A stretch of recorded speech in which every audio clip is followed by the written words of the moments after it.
welcome to What's in a Game. On today's show, CBA expert Jake Coyne joins the pod.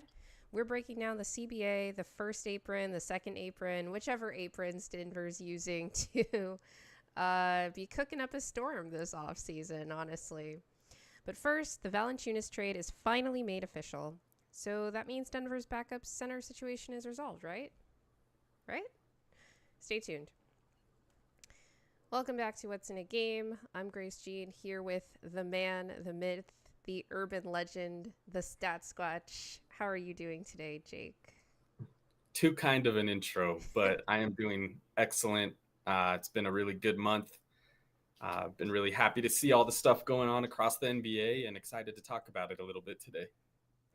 Yeah, there's inside you, there are two wolves. I think that this applies to you as well, Jake, where you love talking actual X's and O's of the game.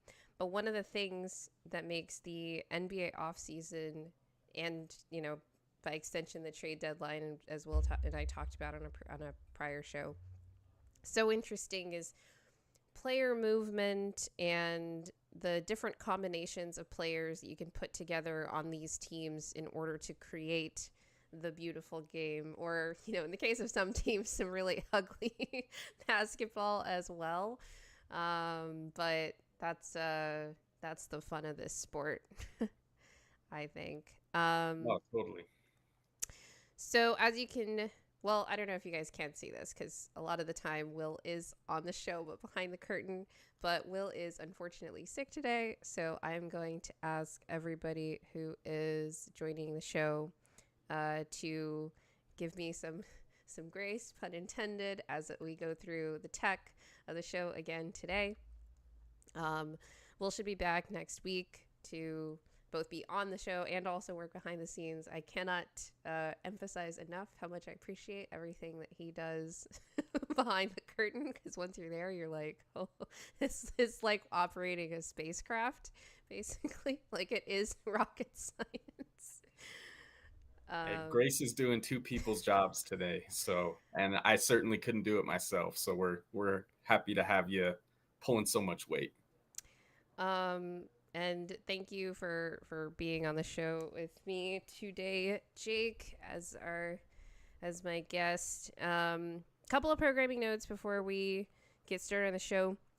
Will and I are actually supposed to be doing a recording with the Gifted Hoops podcast this weekend. I don't know if it's dropping this weekend, but I think he records live on playback. So I think you guys should be able to see that show this weekend. I think it's on Sunday. We'll be putting out more alerts about it on social media, but that should be fun. We'll be talking about our sort of fan reactions to Denver's off season. So look out for that on your feeds. We'll try to advertise it both on our various social medias as well as YouTube. As the off season starts to wind down a little bit, we'll also be doing some more topical shows, having on some guests to debate various aspects of basketball philosophy, aka, to pass or not to pass. That is the question. Last offseason, we did cover the Olympics because Team USA basketball, Team Serbia, Jabal was playing with Team Canada. That was really fun. We may cover Eurobasket this summer if Jokić ends up playing for Team Serbia. Saw some report yesterday from a dubious source that said he's expected to announce it, or they're expected to get confirmation that he'll play with Team Serbia this summer. So that should be fun, if only for the content. But always fun watching Jokić play basketball. We also covered the WNBA playoffs last summer. We just tried a lot of different things, seeing what people responded to, and also when you're in the dead of the off season, any kind of fun hoops that you can get your hands on is going to be fun to talk about. But we're really open to the kinds of shows that we're going to be doing this summer. So give us suggestions for you guys want to hear us talk about and cover this summer, basketball wise. And as always, if I can find this button, do us a favor, hit the like and subscribe buttons. Really helps us out with the algorithm as we try to grow the channel. We are currently at, I believe, 1,060 subs. So that's really fun. Our next goal is 1,500. So please help us out. Hit that subscribe button. And also look out in your feeds as Will and I, once he's like fully recovered and stuff, we're going to do like a full like celebrating getting to 1,000 subs stream, because that was a huge, huge goal. Yeah. Congratulations, guys. That's awesome. Thank you. Thank you. Yeah, I was like, I think the Valančiūnas news helped. Actually, yeah. That was the breaking point. We were kind of stuck in those like 960s for a while, and then Eastern Europe, they love their basketball gossip. All right, let's get to our first story here. The Jonas Valanciunas trade has been made official, and so that's great. The Dario Saric is being traded to the Sacramento Kings, and a 1-for-1 swap for Jonas Valanciunas. This was definitely a concern of mine when we got some of the other Valanciunas news this last week or the week before. Ongoing saga. Jake, before we get to like in light of this trade being made official, what was your initial reaction to the news that Val had reportedly had a deal in place to go play in Greece? So my initial reaction to that Greece report, you're saying? Yeah. Yeah, I think my initial reaction was that this was sort of a agent leverage play with that non-guaranteed second year on his deal. I thought that maybe this was a way for them to sort of play into getting at least some of that guaranteed prior to the deadline for Denver to guarantee it. And so that was sort of my initial reaction was, okay, he's trying to secure a little bit more. When is the deadline for Denver to guarantee it? It's sometime next summer, I would imagine, right?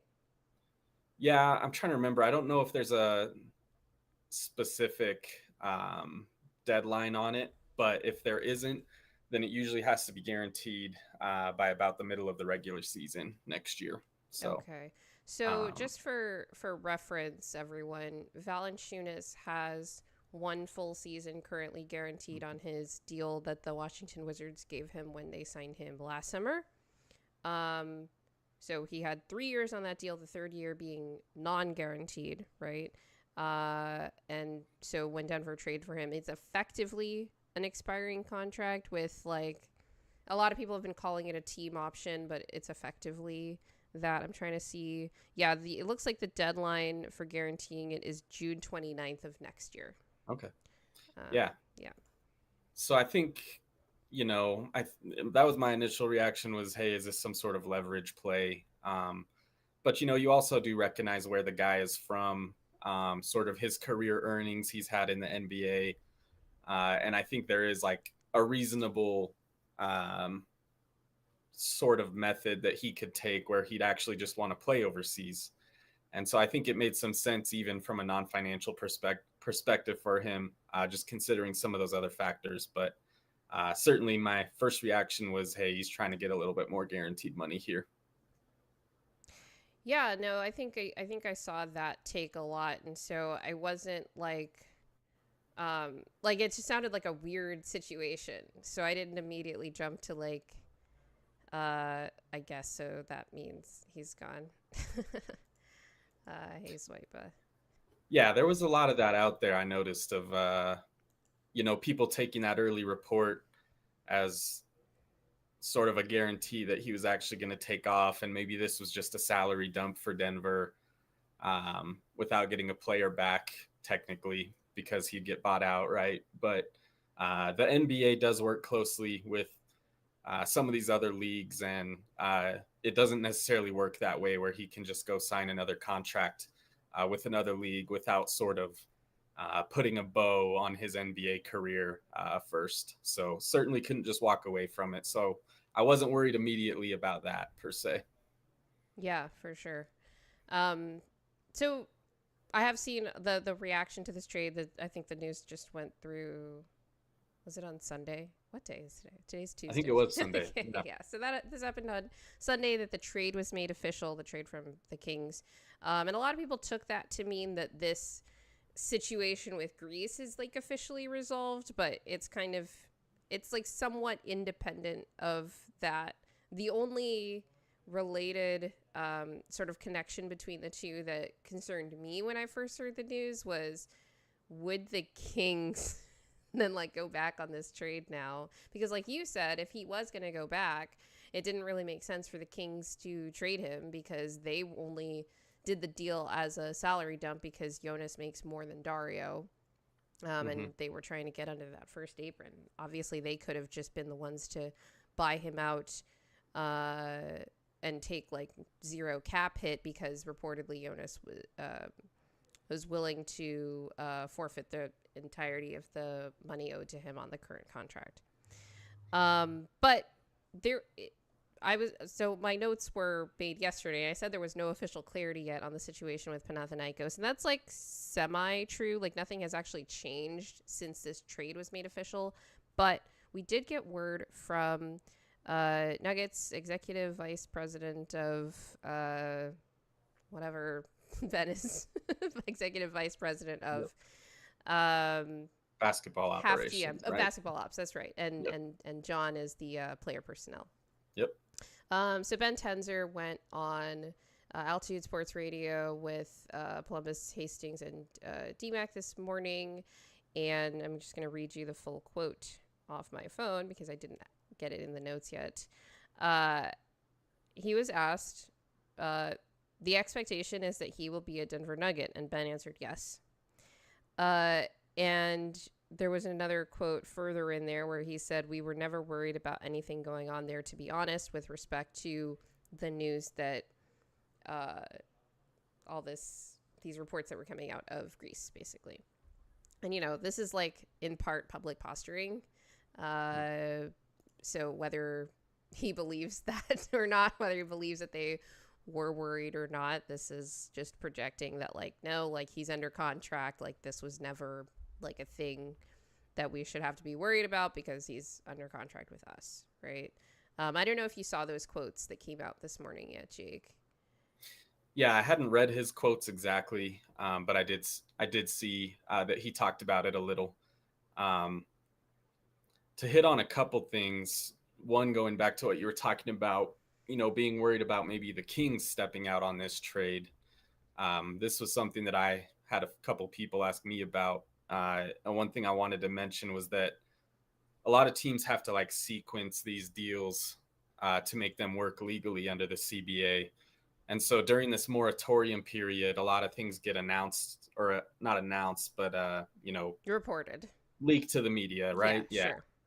And so one thing I do want to say is that the Kings have a new front office, or at least a new top of their front office, right? And so one thing you don't want to do as a front office is you don't want to be a pain and hard to work with.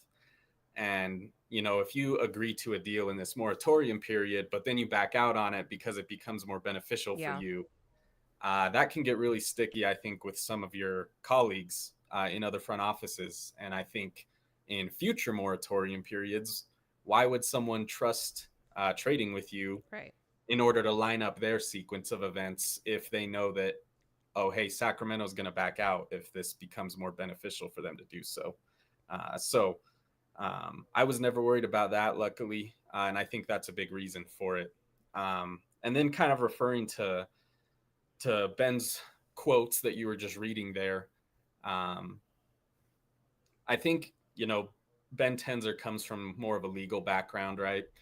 And so I think in his back pocket this whole time was always this idea of, hey, we have to legally let him out for him to do this. Yeah. And so I think when he says he wasn't worried about it, he's probably talking about from a legal perspective. But if I had to guess, I would think there's always a little bit of, you feel for a guy and what he might want. And I think Denver is sensitive to some of that stuff.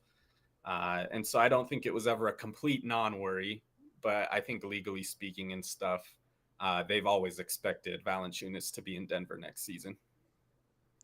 Yeah, for sure. And, just to speak to Val's sort of side of this, there were a few quotes that came out, I believe, yesterday, from a Basket News article, one of the outlets that's covering especially European basketball, and had, I believe, the reporter who first broke this story also works with Basket News, Donatas Urbonas. I've seen people refer to him as the European Shams, which is funny. I think he's also Lithuanian, as it happens to be. But Jonas is currently at training camp with the Lithuanian national team, getting ready to play in Eurobasket. And he did get questions about this situation. He was asked, will the national team have at least one NBA player? Said, I don't know yet. The national team hasn't started yet, right? There's some time left until the evening session. This is a translation, of course. Yeah. And a lot of people were reacting to this, and the next one I'm going to read is like, oh, he's still, trying to leverage things and stuff. And I think that kind of makes sense. Like, I think that if there's a chance that he could still go back home, he's probably going to try to avoid keeping everything vague and not saying anything more, especially stuff that could inflame a story that has already gotten pretty big. It's the European outlets have really run with this. And a lot of Greek basketball fans have been in a lot of people's mentions about their own analysis of the situation. He was then asked, so when will we know for sure about your next move?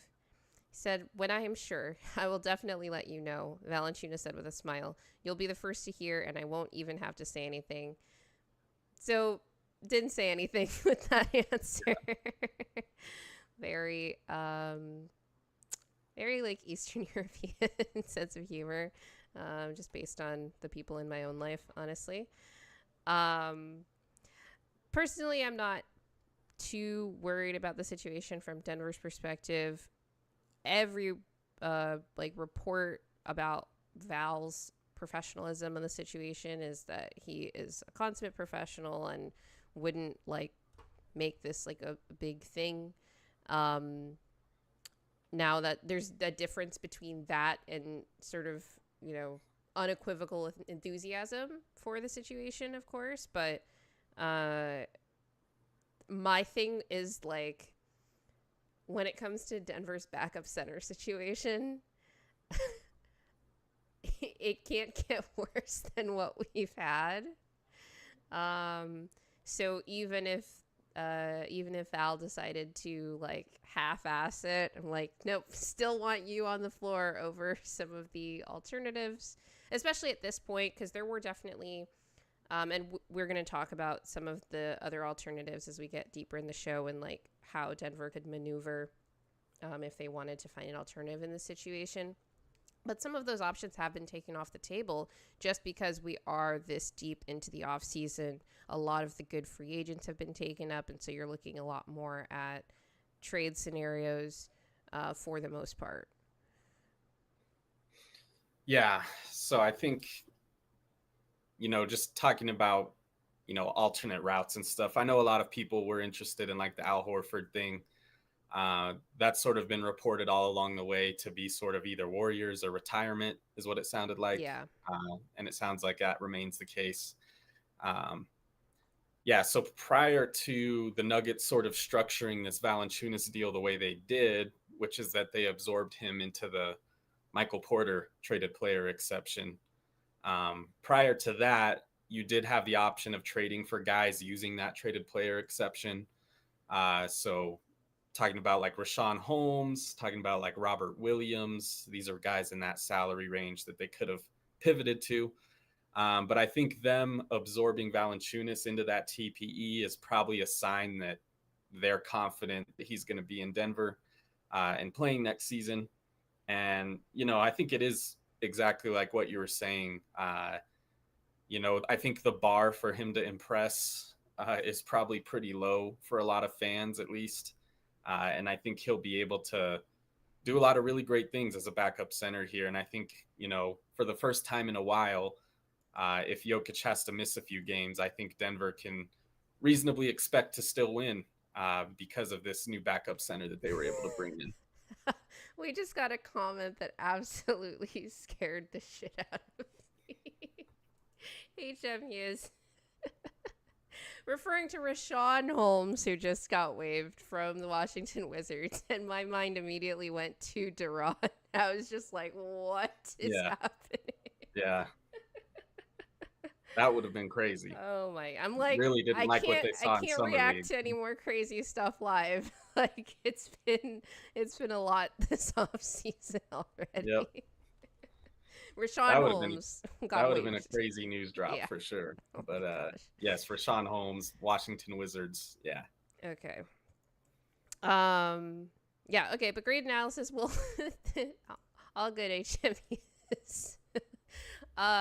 We'll talk a little bit more about some of the maneuverability that Denver might have if they wanted to find an alternative situation. Once we get through our talk about the intricacies of Denver's current position with their with respect to the salary cap. Okay, so let us quickly transition then into our first segment. Ooh, with today's show. But first, everybody, if you could please like and subscribe, we would really appreciate it. Okay. So our main segment today is all about where Denver stands currently when you're talking about the new CBA. So, Jake, you actually made this little graphic for your off-season guide that you made. I think did you release that back in May or like the beginning of June? With respect to Denver's off-season. And I want to just pull that up so that I can ask you some questions about it. Okay. Oh no. We gotta resize that one. My bad, guys. Told you there'd be some tech. Okay.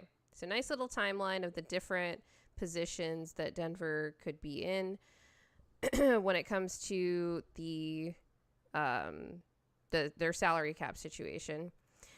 Now, let's talk about the rules of engagement and basically how the Michael Porter Jr. trade changed them, because that was the first big move of the offseason, MPJ for Cam Johnson, where Denver was able to shed $17 million in salary on net, right? Obviously, that changes a little bit when you're talking about the using part of that sort of gap there to bring in Valančiūnas.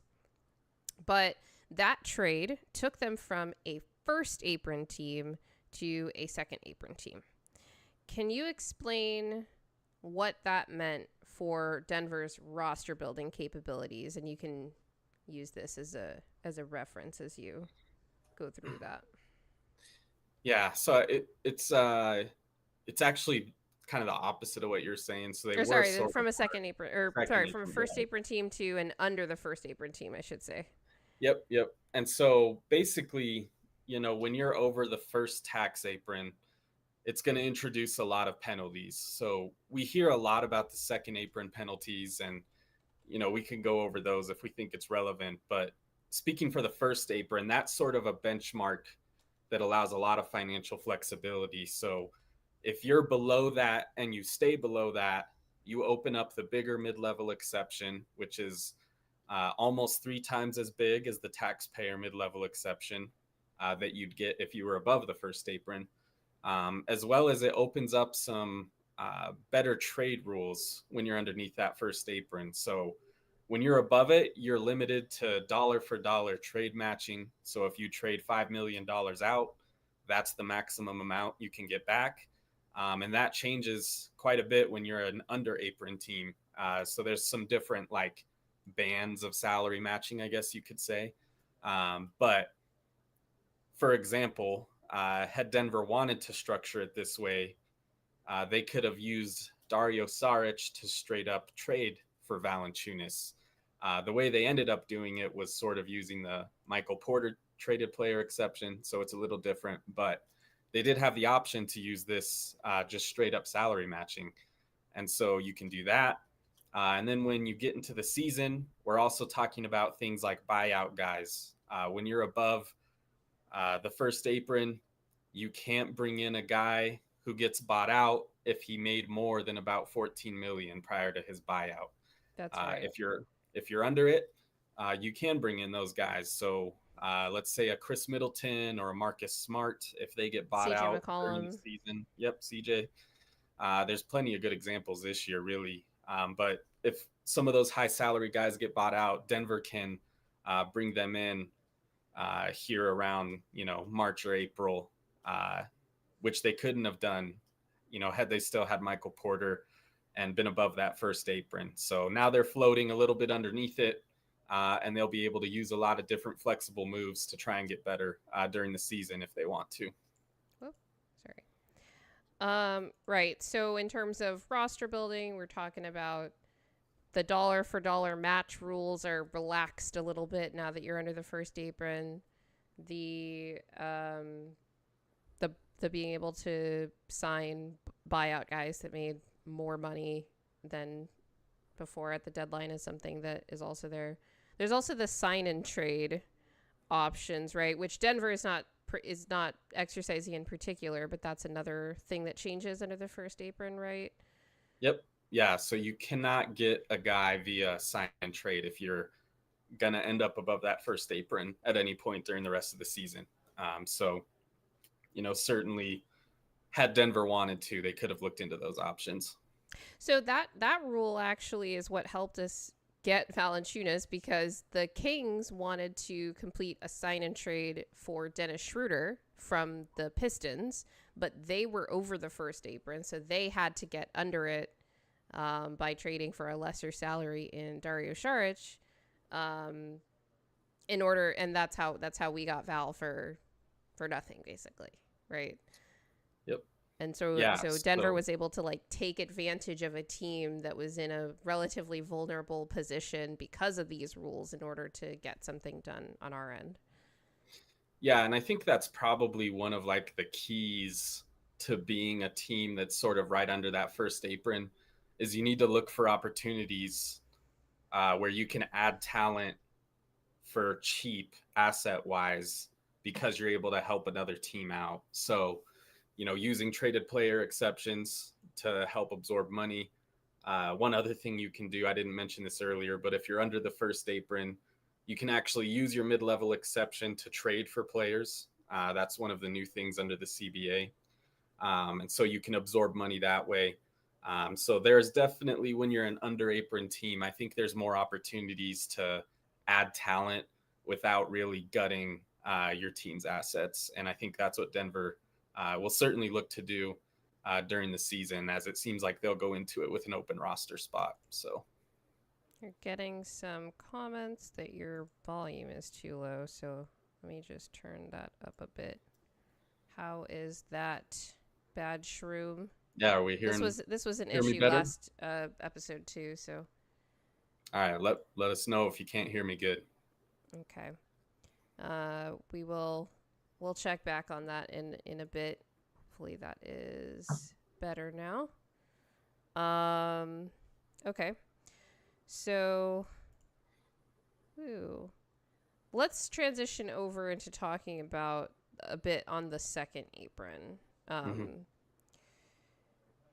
Well, okay, let's talk about Denver's current situation and transition into that. So a lot of talking heads nationally have been, there have been mixed reviews on Denver's offseason so far. The initial response, I feel like, was incredibly positive in doing the MPJ move, getting all of this flexibility and all of that because of the different rules being an under the first apron team being able to take in Val with that traded player exception, etc. But there were also critiques of the move as a salary dump. And considering Denver's history, I understood some of them because even I had this tinfoil hat theory that you and I were going back and forth about a little bit online a few weeks ago, Jake, about I wouldn't be surprised if they tried to do something similar with say Zeke and Dario as they did with JaMychal Green, where they trade a future first round pick to trade into this draft and then also dump those salaries kind of along the way. That didn't happen on draft night. But I heard that they were trying to trade into the draft at various points, then decided against it. I wonder what that would have looked like. I wonder if it would have been something that looked like the MPJ trade, but maybe included swaps. I don't know. I'm curious about that.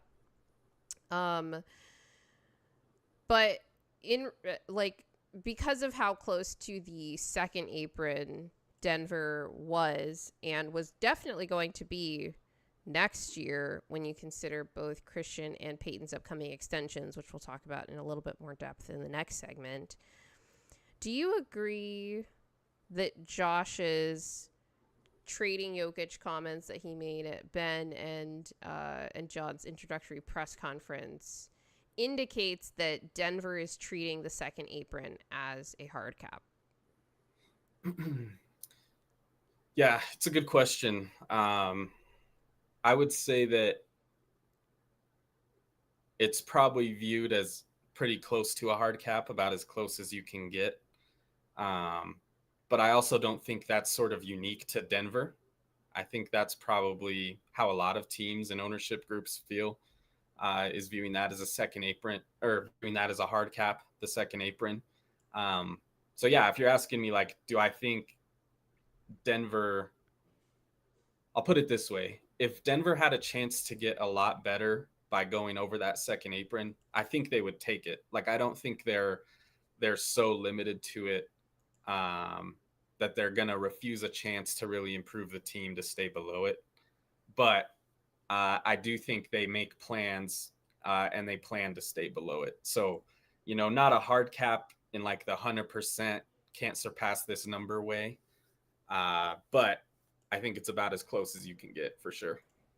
Oh, sorry about that. I was just editing your mic settings again. Didn't want things to blow out. Yeah, I think that's right. Like, I do think if there was like some big thing that they could do that would have made them immediately like way, way, way better, I do think that they probably would have crossed it, but there wasn't on the horizon an immediate way to do that now. But we also see teams like, the Boston Celtics. They were over the second apron for 2 seasons. They're like, no more. They crossed the second apron and then sold the team.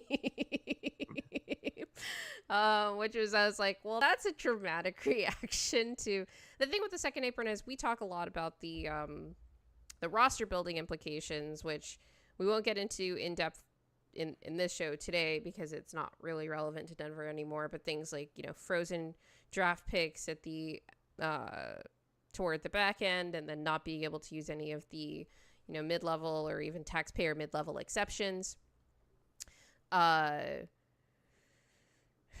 Other can only sign vet minimums. I'm just trying to think about all the things that the Phoenix Suns haven't been able to do over the last few years. Players together in a trade. Can't aggregate players. That's right. That's a big one.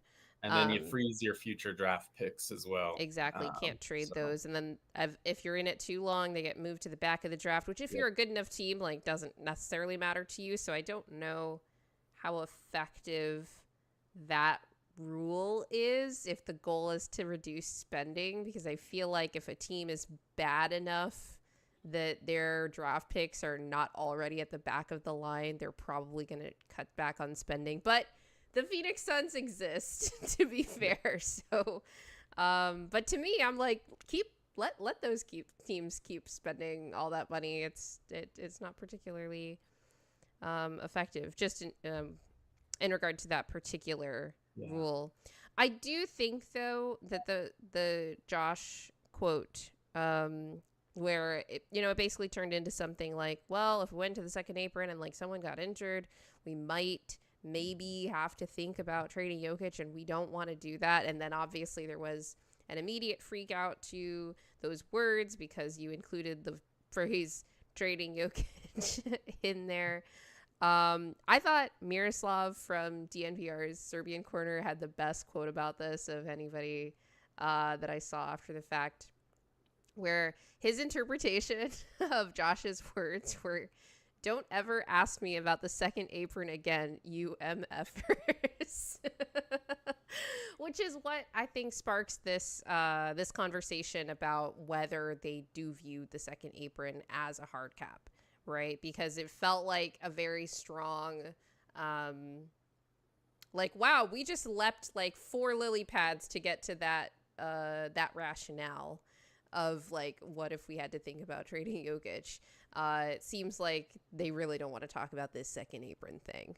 Yeah. Well, I also think, just going off that a little bit, I think you're starting to kind of see this across sports, right? So in Major League Baseball right now, there's talks about them wanting to implement a salary cap, which isn't something they have. And so I think it's sort of a sports-wide thing of, these media deals and, some of these other rights that the leagues are able to sell. The money is getting so crazy that I think it's making a lot of owners nervous about just how much it's growing and how much potential it has to keep growing. And so I think, the NBA getting this second apron into this CBA was them sort of getting ahead on it. By them, I mean the owners. Right. And I think we'll see in baseball how the next few years go with that. It sounds like they might implement a more strict system. So I think it's a sports-wide thing at this point. And so it'll be I know no fans want to talk about owners' pockets, right? So it's sort of a tough conversation, but I think it's something we'll have to get used to here going forward. But those pockets are what drive a lot of these decisions, unfortunately. Yep. Well, someone's got to pay the players.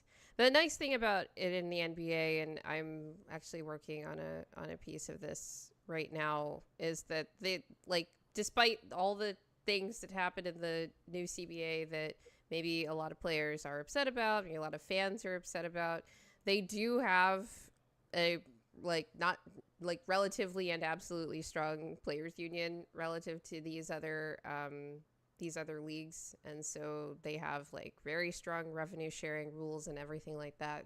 I'm not saying that that could never change, but as of right now, it'd be very difficult for the owners to wrestle away in some form or fashion. The players are getting 51% of like that money that's coming to them, and it's really about the distribution of things. But a lot of these rules also speak to just the power, right? We've seen several instances at this point over the last few years of players not necessarily being able to just, especially star players, not necessarily just being able to get their way anymore. When you're talking about just like forcing your way to teams that you want to go to, or even having lots of star players that haven't yet gotten paid like star players, maybe not having as many options when it comes to free agency just because of the different cap space rules and things like that.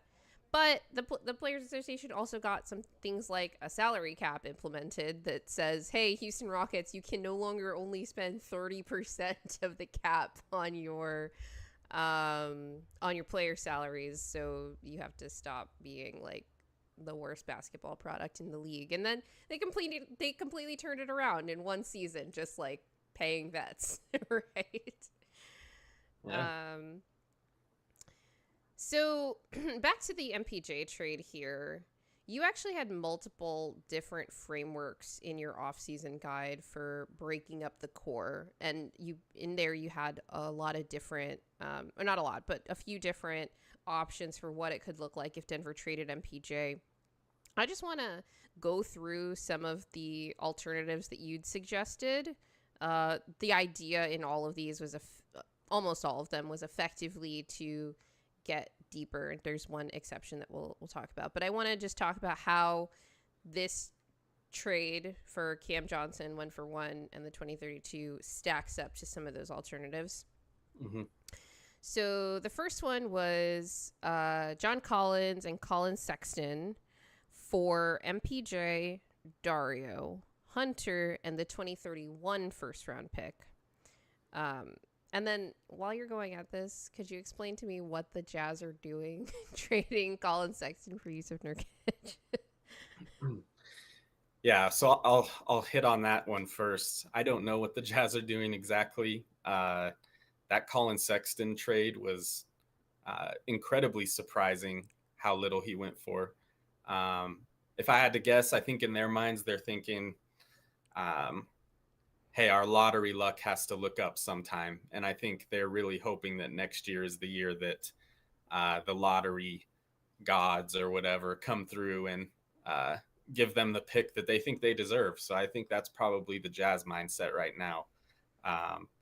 As far as this trade in particular, the motive with most of the trades I was looking at with Michael Porter, besides the one that you mentioned that we might talk about, is sort of getting two playable guys for one playable guy, right? And so that's sort of what this deal is.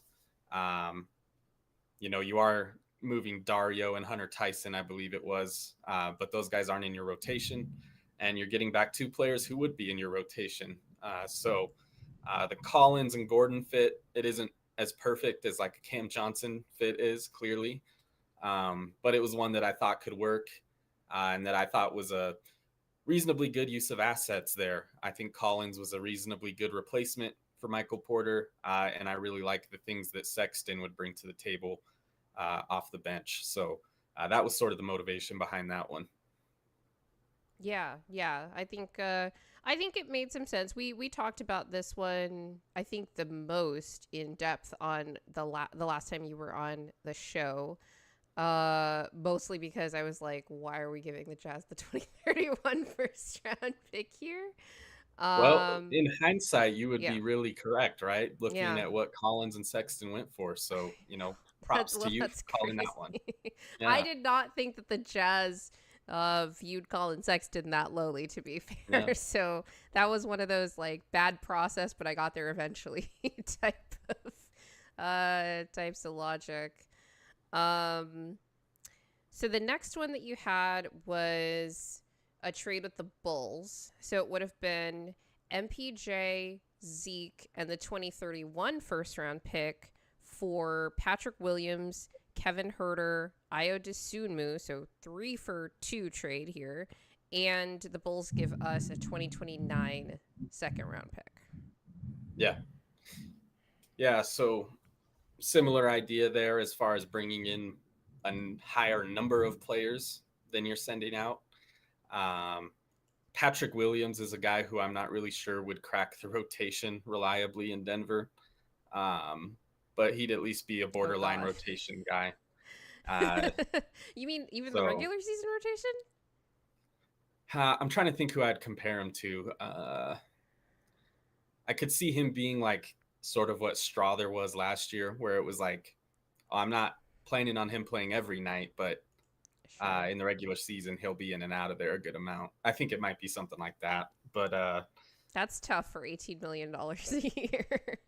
Oh, yeah. And I talked about it in that report. I said, he's one of the worst contracts in the league simply for the length of it, as well as a decent amount of money. So as bad as, people around Denver complain about the Najee contract, there are worse ones out there, including that one. So, well, we're trading like Zeke for the Patrick Williams one effectively, which I get, like, he can do more things than Zeke, but like that it's a longer contract and it's more money as well. So that I think that was, I forget if we talked about this one at length, but I was like, why is the 2031 going in there? I know, like, they're getting I think they're taking on like a little bit more money because of the size of MPJ's deal. No, that's not right, because Kevin Huerter's in there too. I need to see if he's expiring is the other thing. I think he is. So part of it's just like, here's this future first for like one extra year of like MPJ's salary, but I was like, that Patrick Williams deal, that's gonna. Yeah. Well, I think the funny thing about some of those trades I put in there, including this one, was just how it seems like different people like different ones. Like I had a lot of people reach out to me that, oh, I love that Chicago trade, and then there's people that just hate it, and then there's other people that really like the Utah trade, and then there's people that hated it. So it is interesting to hear all the opinions for sure. Yeah. My thing was like a lot of these made sense in terms of breaking up MPJ's deal into multiple players. Um it was that future draft capital, especially if we're unlike the Jazz one. I think made some sense because I think more highly of Colin Sexton than apparently the Utah Jazz do. But even still, it was tough to give up that future draft capital. But with the Bulls, it was like, well, yeah, you're taking on some bad money, but we're taking on some pretty bad money too, buddy. So I don't know if we should be giving up the 2031 for this one. But at least, like in the case of the Jazz, it was like you're going to be taking on more bad money than we're taking back, because I think both Collins and Sexton were expiring. I know John Collins is definitely expiring this season, so that would have been, that made more, like, at least like on paper, sense to me. But to me, the sticking point was always that Patrick Williams deal. And then the last one, and this one was always interesting to me, and I forget if we talked about it on the show. I think we did, but this was more of an upside play kind of deal where you had MPJ, Christian, and DaRon going to New Orleans for Zion. Now this one was intriguing to me. In retrospect, I'm like, if you're not fleecing the Pelicans, then you lost the trade. So yeah. I'm like, this is too many good players. Let's throw in like some bad money or something. Well, but this one was interesting. So why don't you sort of talk about that one in contrast to what they ended up doing with Cam Johnson? Yeah, well, had Denver played their cards right, maybe they could have got that 2026 pick that the Hawks got, right? Half joking there, but yeah, so I put that one out, that trade, prior to, draft night and prior to some possible legal troubles that Zion might be going through coming out. So that was prior to all that happening. But in my mind, I was looking all around the league at if Denver wanted to put a for sure star next to Jokić, what might that look like? And I landed on a few names, Zion being one of them. I think the big thing is that if Denver had targeted that type of deal, it would have had to have been a player that comes with some question marks, right? And so I think Zion is one of those. Just talking about value-wise, like what Denver could go out and get. You're looking at that realm of star type player as opposed to like a Jonas or something. And so I think the upside there with that type of deal is, in theory, you get a player like Zion and you can put him or Jokić on the floor for 48 minutes and you're able to sort of lift all units around them. So Zion can carry a bench unit a lot better than anybody on the current Nuggets roster can. And I think that's the idea there, is just sort of a constant flow of sort of star power during the game to help lift all units up. What Denver ended up doing instead was, I think they got a player who's in the same tier as Michael Porter, but who probably fits a little better with what they're trying to do. And I think Denver's really going for supremely fitting pieces around Jokić. And then we're going to be so good in the Jokić minutes, and we're going to fill that back end of the depth chart with more veterans, so that there's not such a crater of minutes sometimes in games. And I think they've been able to successfully do that. So, comparing the Cam deal to the Zion deal, definitely more of a going for fit over talent. But I think that can be a good thing. So I certainly don't have any issues with the deal they did, for sure. Yeah, definitely. I think most Nuggets fans have been pretty big fans of the Cam Johnson trade, regardless of having to give up that future first round pick. Cam is older than MPJ by a couple of years, so that's part of the concern. But then you're like, well, durability, like you've got some questions with Cam, you've got some questions with MPJ. A lot of it ends up being a wash, but the fact that Cam makes so much less money and enabled things like the Valančiūnas, trade to happen, I think is like the biggest draw there, right? in addition to what you're talking about with his being a supremely fitting piece next to Jokić and in other, lineups too. I'm very curious to see what they end up doing with those second unit minutes, the ones where Jokić is off the floor. Because then there's also, like, this was an issue in the in this last season, where there was actually a much bigger drop off than expected in those minutes, where those last few minutes of that first and third quarter where Jokić is staggering with some bench guys that come in for some of the starters. That ended up being like, it's like slightly on the radar in the regular season, and then it became a massive problem in the playoffs as well. And I wonder if they see Cam, or just Cam, the size of Cam's contract being enabling them to bring in more vets, making it possible to sort of smooth out some of those lineup transitions. That was a comment that I believe John Wallace made at in one of these interviews that he did after that introductory press conference. That was something that stood out to me. So it seemed like that was an issue that was on their radar. I hope they do like a full, off-season review type press conference with these guys so they can kind of explain some of their thinking on these moves.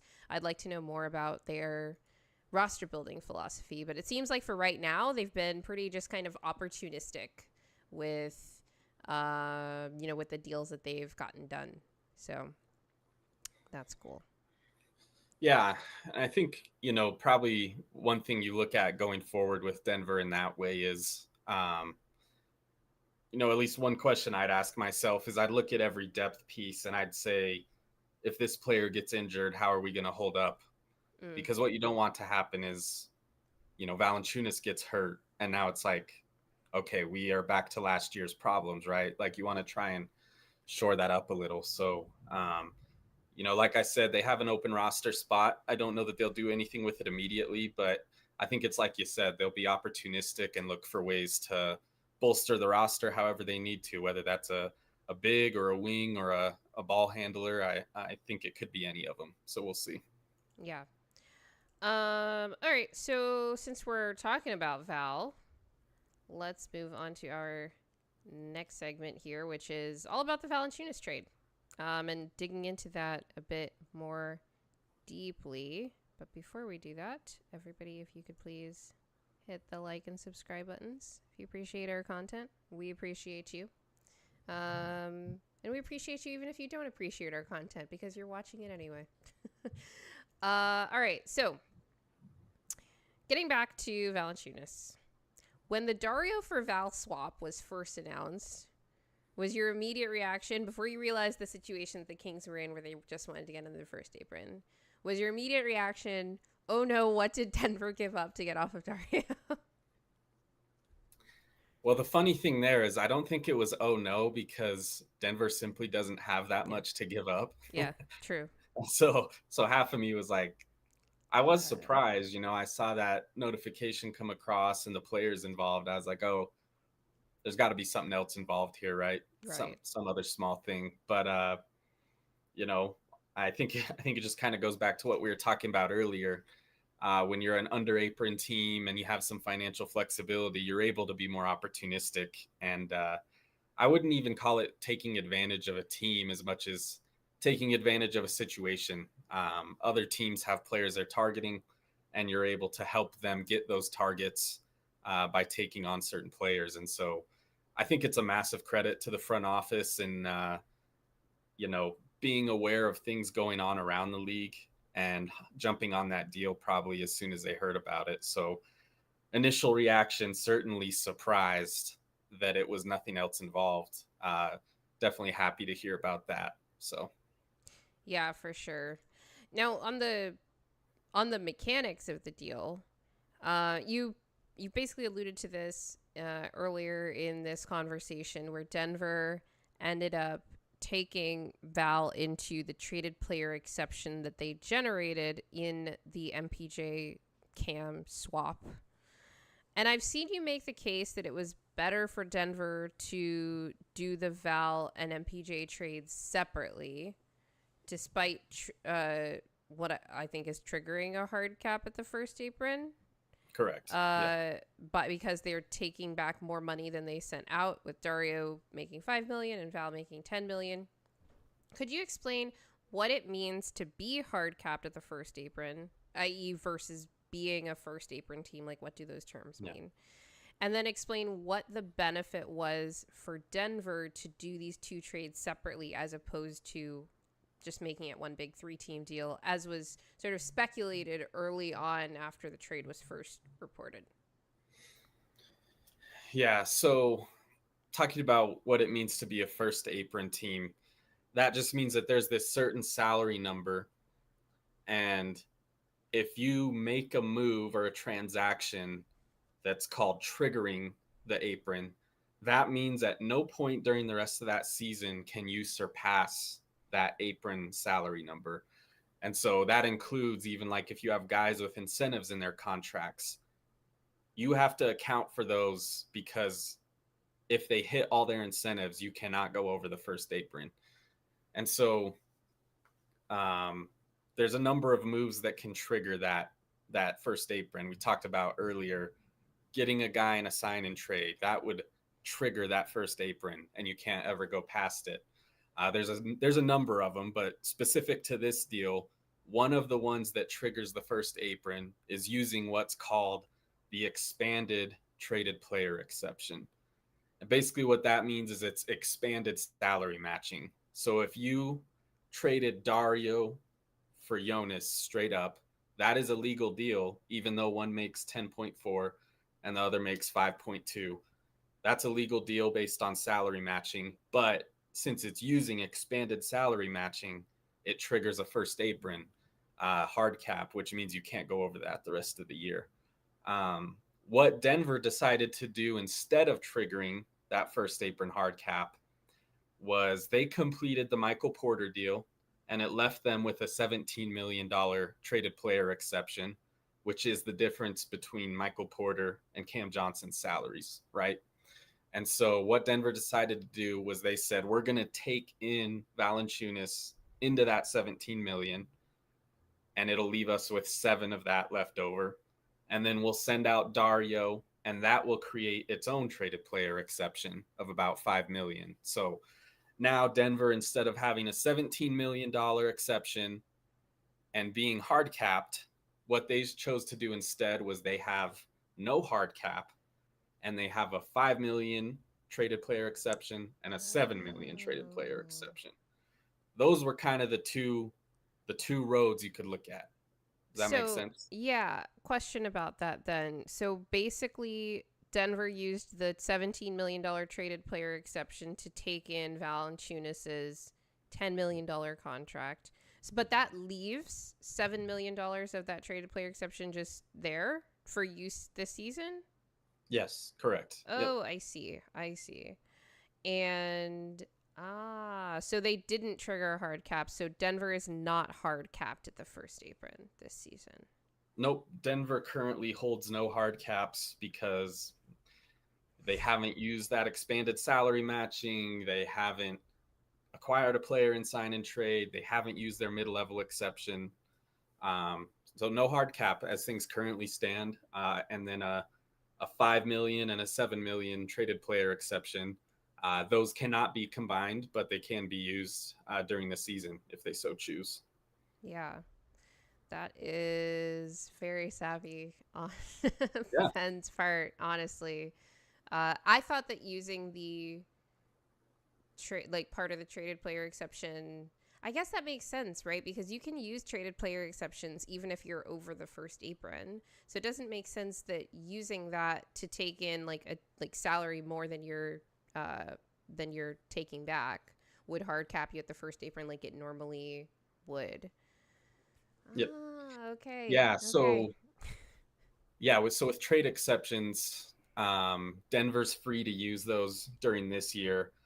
The only thing they can't do is, assuming Christian Braun gets extended, they're probably going to be over the first apron next year. And so that period of time, like after the season ends until July, those traded player exceptions will exist, but it'll actually be illegal to use them because you're over the first apron next season, like in 2026, 27. Right. So Uh, these are effectively going to be like use it or lose it type things when it comes yeah. to So the trade deadline. yeah, so like legally speaking, they won't expire until a year from when they were created. But just based on Denver's sort of projections for salaries next year, these are effectively going to expire at the trade deadline. So if they don't use them by then, they'll probably end up going unused. I've been on this since like before. No, it was after the MPJ deal because I knew that they were going to generate a trade player exception. So then I started thinking about like, oh, what are they going to do next? Is before the Valančiūnas trade got announced the next day, right? But a lot of people were just like, oh, Denver never uses trade player exceptions. But this was a very good use of that because you effectively do what you would have been able to do under other mechanisms, but avoid, at least through this season, a first apron hard cap, which is like very good. Yeah. So, yeah. So I think that's cool. I was just going to say, I think the last time, maybe I'm forgetting one in between, but I think the last time they used a traded player exception notably was when they acquired Jeremy Grant. So what would that be? 5 years ago or something? Or 6 years ago, right? Yeah, I think it was 2019. So yeah, they don't use them very often, but they haven't had a ton of them either. So we'll see what they do. They've had like little ones here and there over the last few years, but I think they are useful because come trade deadline time, if there's a team that was a lot worse than they thought they'd be, they're going to be looking to just kind of shed salaries. And so if there's guys in that $5 to $7 million range that a team wants to get rid of, you can just take that money off their books without giving them anything back, which can be useful. That's great because that's more content fodder we can talk about throughout the season. Like, who else can we just add to this team if another team is looking to just kind of dump I think salaries? Chris Dunn is in there. I think his salary's in there. So I'm sure Nuggets fans will be talking about him come February. Yeah, I need Harden to request a trade from the Clippers because that guy has literally never missed the playoffs. That was actually the sole reason, almost the sole reason, that I predicted the Clippers would be a lot better than people thought they would be this last season. Was like, Kawhi healthy or not, like that team's not going to miss the playoffs. So that's annoying, but you never know. So we talked at the top of the show about this like semi standoff with Jonas, and Denver has been pretty consistent in their public messaging, like I said, with even Ben Tenzer's comments just this morning on Altitude Sports, that they fully intend to or they fully expect Val to play based on conversations that they've had with apparently both him and his representation. Ben alluded to those in that interview. I expect him to honor that contract and play for Denver next season. But if I were them, I would say this even if I were working on alternatives, right? Because if you're working on things behind the scenes, you don't want to be over leveraged by players and agents in terms of like free agency, guys that are trying to take advantage of the situation, or teams that are, looking to deal with you in trades. They're like, well, this team is desperate. Like, they're not going to, let's try to squeeze them for everything they've got. But if you're publicly posturing that, like, no, like, we're looking for an alternative, but we're going to be fine either way, that kind of relieves some of the pressure on those conversations. So let's talk about some of the alternatives if Denver were to let Jonas leave and, like, what the cap implications of these might be. So the first one that a lot of people have been talking about ever since, I'm pretty sure, like, the day that we got this news about Jonas, there were some people celebrating. So they're like, yay, now we can just go get Al Horford. So given now that I know how they got Jonas, which is like in terms of the mechanics of taking his salary into this traded player exception, how would Denver be able to throw a bunch of money at Al Horford given that he is a free agent?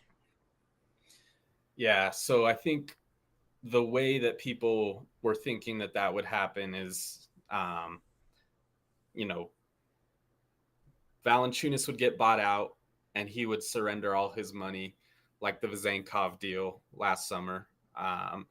And so what that would do is it would enable Denver to use their mid-level exception, the bigger one. They wouldn't be able to use quite all of it because they would be hard capped by using it, like we've talked about.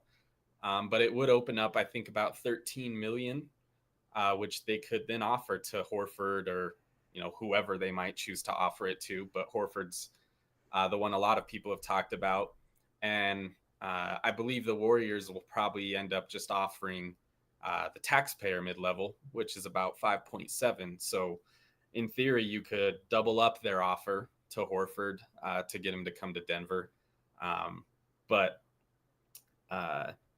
there's been no announcement, but I think the ink is about dry on that Horford to Warriors deal anyways. So I think that was always a little bit of a pipe dream, I guess, to get him here.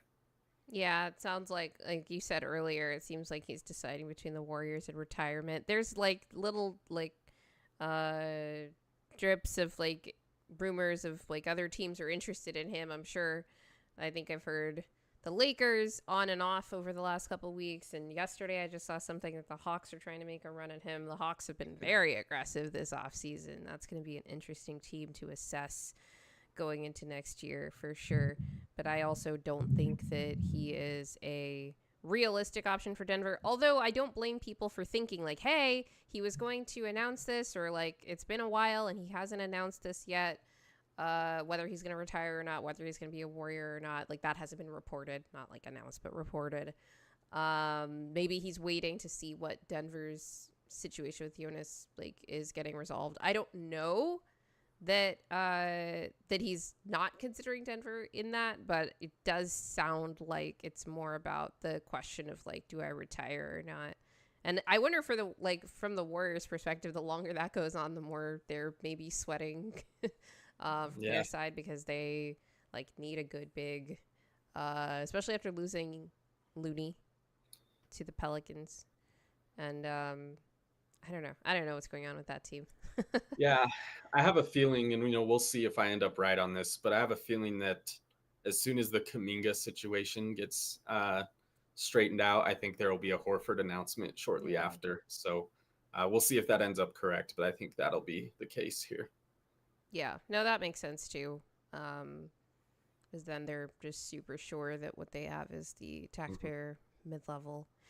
Okay, so another one of these alternatives to Jonas that has been sort of thrown out there is, what if Nikola Vučević from the Chicago Bulls gets theoretically, bought out by that team, and then Denver could sign him then? Like, what could that look like? What is Chicago's incentive to buy him out? And like, would it be the full amount? Like, what are the numbers that we're talking about in this hypothetical with Vooch from both the Chicago side and the Denver side? Yeah, that's a good question. As far as like why is Chicago incentivized to do it? I don't know. Why is Chicago incentivized to do any of the things that they do? Yeah. Yeah, that Lonzo for a Coro deal was something else this summer. But I don't know that you can sit here and like craft like a really strong argument. But you do look around the league, and there's been like a lot of these like buyouts at high numbers and stuff. Yeah.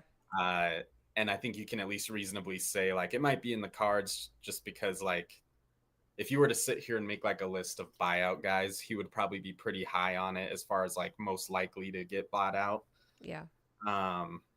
It really just depends on like what Chicago's trying to do. I have no idea what they're trying to do personally. So I couldn't tell you for sure on the reasoning, but if they did buy him out and then the same thing happened that we just said, like Valančiūnas gives up his entire deal to go to Europe, similar deal to Horford, just offer him up to about 13 million or so of your mid-level exception if you so choose.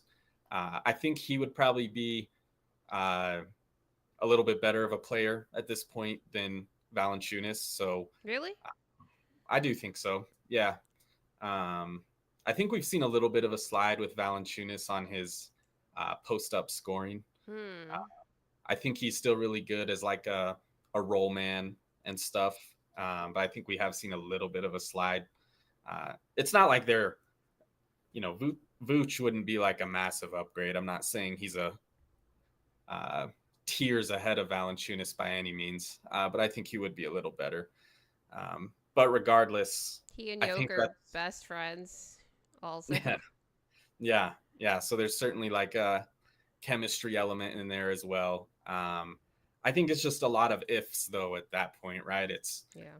if Valanciunas goes to Europe and if Chicago buys Vooch out and if he wants to come to Denver and not go start at some team that can give him a starting position. It's just a lot of ifs at that point, and so I don't think you can rely on it. Yeah. So the last alternative that I've got here is based on a trade for a player that I have coveted for Denver for a couple years now. This is a trade that actually bummed from Dan Favale from the Hardwood Knocks podcast. He actually suggested on a show just a few days ago. Let me bring this one up here. A trade for Goga Bitadze. Woo. So in this deal, I just recreated through the trade machine here. Denver would send Jonas to Chicago to be bought out, basically. Zeke Naji and Peyton Watson, as well as their 2032 second round pick to the Bulls. The Bulls would send, and they would also send Hunter Tyson to the Magic. The Bulls would send Jalen Smith and Ayo Dosunmu to Denver, as well as their 2028 second round pick to the Magic. And the Magic would send Denver Goga Bitadze. Now, I've gotten some feedback on this, some additional feedback on this trade from Dan Favale, who said Denver probably fleeces in this trade, but the idea is basically Chicago gets an upside play on the wing with Peyton Watson, and they can maybe rehab Zeke Naji's value. You get to surround Josh Giddey with these defensive wings, I guess, is the sell for them. And who knows what motivates the Chicago Bulls. And it also helps Denver out, not just with getting some more viable rotation players, and Jalen Smith is a big, and Goga Bitadze is a big, obviously. But also Denver doesn't have to worry about paying Peyton Watson this summer anymore. Yeah. So how do you feel about the balance of value across this deal? I feel like the Magic are probably the ones that get fleeced the most, but the draw for them is just dumping Goga's salary somewhere so that they can get under the luxury tax line. Yeah. I think looking at this, I think if it was on the table for Denver, they would say yes without a doubt. Yeah. I guess thinking the only thing in Denver's mind that would give me any pause at all is just DaRon Holmes. You traded multiple picks to get him, and he was already injured for his first year, and now he's gonna be sitting behind Jalen Smith as well on the depth chart. I'm just not sure you'd want to do that, but I think they'd say yes immediately anyways. Well, it's basically later. Like he's sitting behind Zeke Naji right now. I guess you could say behind. I don't know if it's behind, but he's sitting adjacent to him, I would say. It would be my opinion, I guess. But I think I don't know why Chicago would do it. I probably see it more for Orlando than Chicago. Really? I think I do, yeah. Okay. Just Chicago, because of the salary dump. And they get a future second out of it, to be fair. Yeah.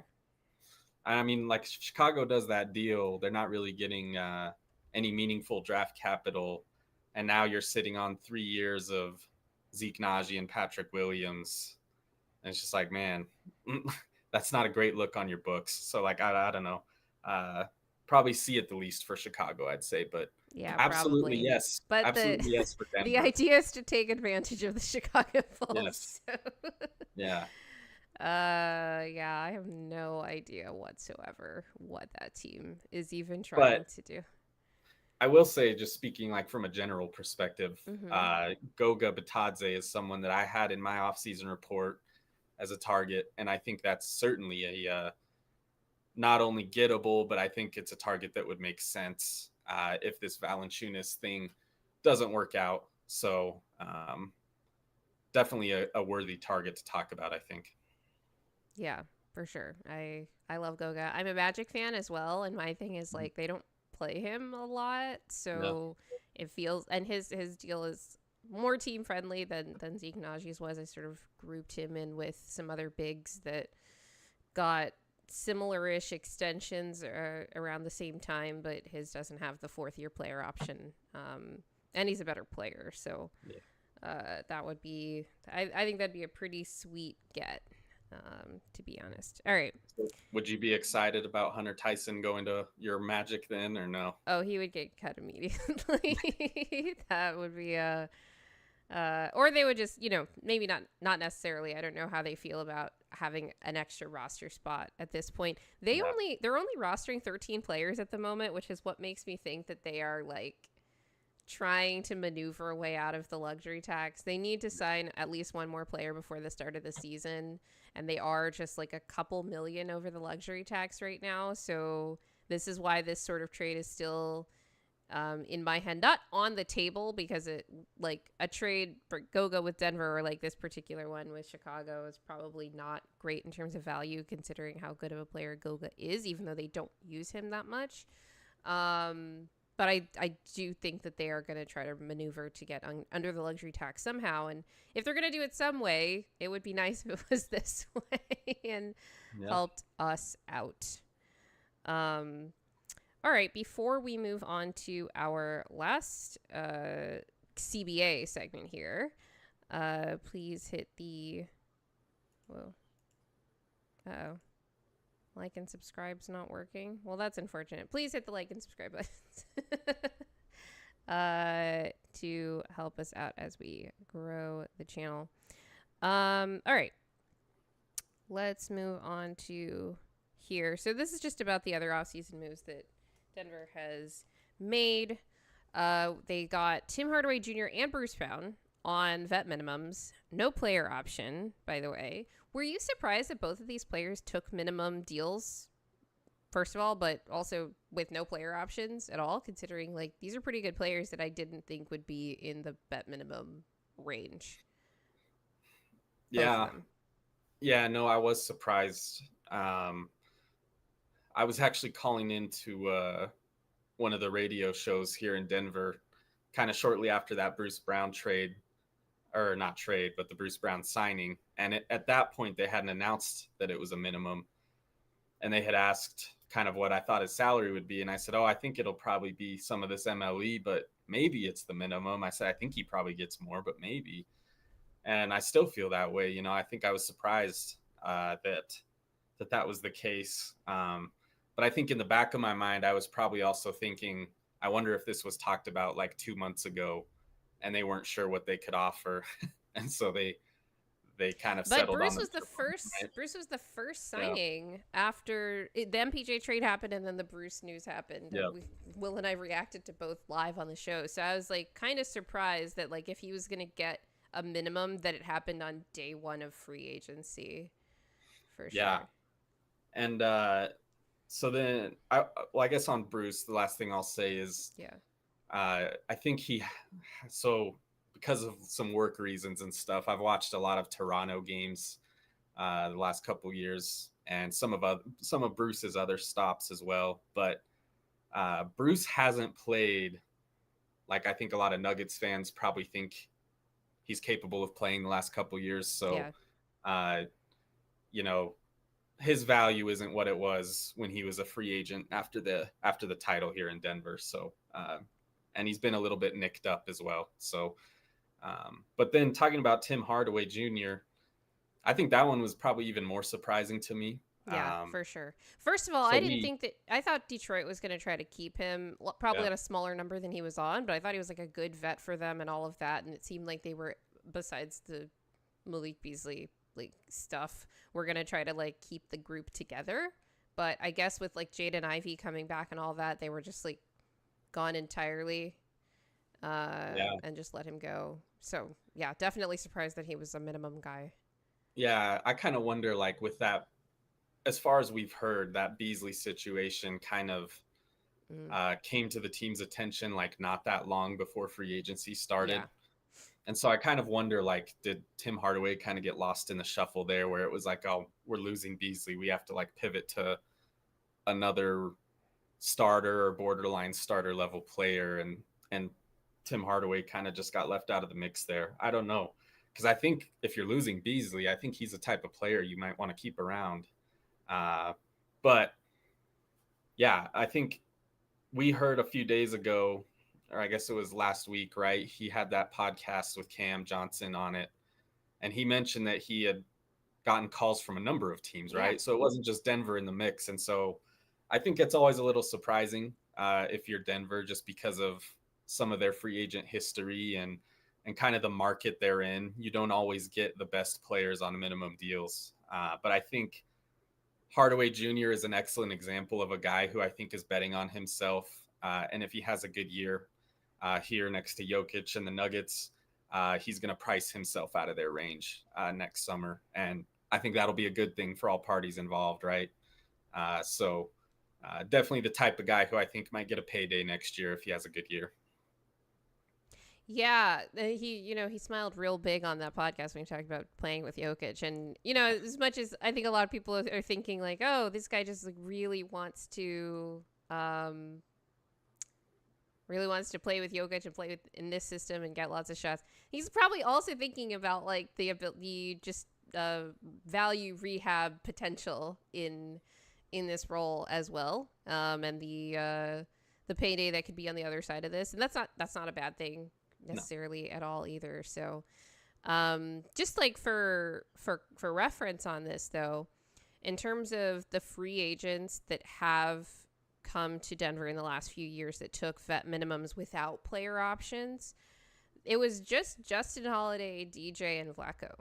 And two of those guys are represented by Excel Sports Management, the same group that represents Jamal and Jokić and Peyton and Reggie, who got a taxpayer mid-level with a player option, and Russ, who got a vet minimum with a player option. So I just wanted to throw some seeds out there and wonder, is it just like, hey, we're talking to some other agencies now and getting some different guys. Obviously, Bruce in 2023 took a taxpayer mid-level with a player option as well, and he's the only player option guy in the last few years that wasn't represented by Excel at 10%. So that's interesting. I'm just putting it out there. All right, let's talk about the Christian Braun and Peyton Watson extensions. Do you think that MPJ getting traded makes it more or less likely that Peyton will get an extension this summer? Will sign an extension this summer? Because I think they're probably going to put through an offer, but is it going to be something that he's willing to sign? Yeah. So I'm probably going to give a really lame answer here, I guess, but I'm going to go with unrelated. I don't think there's probably any relationship there. I think probably the Peyton Watson thing is going to be more connected to how they feel about like an Aaron Gordon. I think, and how his age and stuff is affecting his future projection to play his position. I think that's probably the number one thing. I think if they feel really good about Aaron Gordon going forward and his ability to defend at a high level in future seasons, I think you can probably be a little more strict in your negotiations with Watson. But if they are worried about his injuries or worried about just age catching up with him, I think that's when you probably want to secure Watson under a long-term deal. And so I think that's probably the biggest connection there. And yeah, we'll see what they end up doing. Yeah, it's interesting that you say that because it was a conversation that I had with some friends last summer when we were waiting on AG's extension to get done and whether, like, were they drafting like DaRon to be the AG replacement and that kind of thing. And did the fact of DaRon's injury perhaps grease the wheels a bit for AG's extension to go through? Peyton, I think that's interesting because, you know, we've talked so much over the last few years about how he's had to play out of position and he doesn't really play the four and like all of this stuff. And I had a show last week where I talked about all the competition that Peyton is going to have on the wing now. Just talking from the depth perspective, if he wants to try to, you know, earn those types of minutes. Oh, oop. Accident there. Clicking too many things, Grace. From the depth perspective and how, like, if he were able to play some minutes at the four, it would actually make it easier for him to play a lot more just because we have so many wings that are going to play otherwise. But thinking about him as a potential, like, at least as a starter, and maybe you see, like, AG eventually going to the bench kind of thing,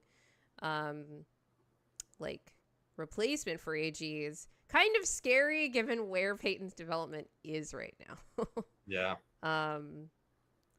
Does where Peyton is currently at in his development impact your analysis of that at all in terms of like the link between his contract extension and how they feel about AG's future?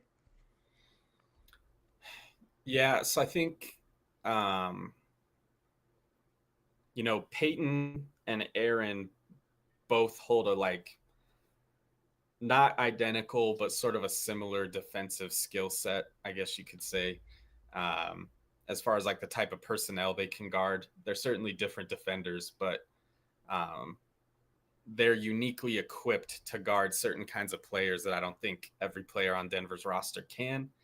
Uh, and so, as far as like Peyton's development, I think with some of the guys they brought in, I think you look at Peyton and you say, hey, like you have this really unique defensive skill set that's really useful to us, but we need you to like round out the rest of your game because if you can't, then you're sort of a weak link out there on one side of the court.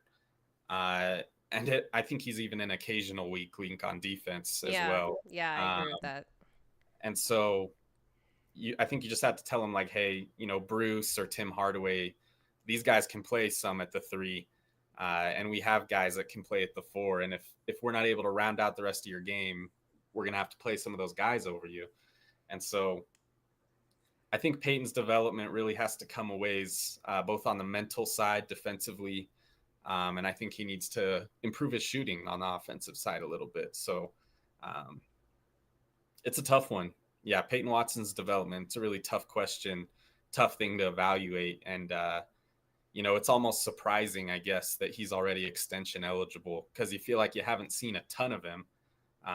But here we are 3 years in, and now you kind of got to make a decision on him. I know we're on a little bit of a time crunch, so I'm going to try to rapid fire through the rest of this section here. We'll have to save our fun segment for perhaps your next appearance on this show that we talked about. But if you guys have any additional questions you absolutely have to get for Jake, put them in the chat now, and I'll try to get them in while I'm doing this rapid fire. How would you feel if Denver went with more years in order to sweeten the offer when it came to trying to get a deal done with Christian Braun this summer, just in terms of trying to lower the average annual value? So you're basically trading, in that case, roster flexibility with the ability to trade Christian for cap flexibility by getting him at a lower number. Yeah, so I think I have like a personal, what would I call it? A personal theory or personal idea that I always prefer to overpay guys on a shorter deal rather than paying them less on a longer deal, if that makes sense. And so personally, I would prefer they just give him a higher number on a shorter deal if they can. That would be my personal preference. And I think it's especially that way when you consider they extended Jamal, they extended Aaron, Jokić will be under contract. So I don't know that keeping the Christian Braun number slightly smaller will give you that much more roster flexibility. So I would always stick to shorter, more expensive deals if possible. Interesting. So what's the length deal that you'd be like happy with then? Just like a 3-year deal for Christian? I mean, yeah, I'd be happy with a 3-year. I don't think he's going to take a 3-year. I think it'll be 4 plus. So, but yeah, if it was like, I'm just trying to ballpark an example in my head. If you could do like a 3 for $100, right? That's an expensive deal. Or if you could do That's 5. a lot. That actually makes it really difficult to extend Peyton. Yeah. And stay under the second apron if you gave Christian that number. Yep.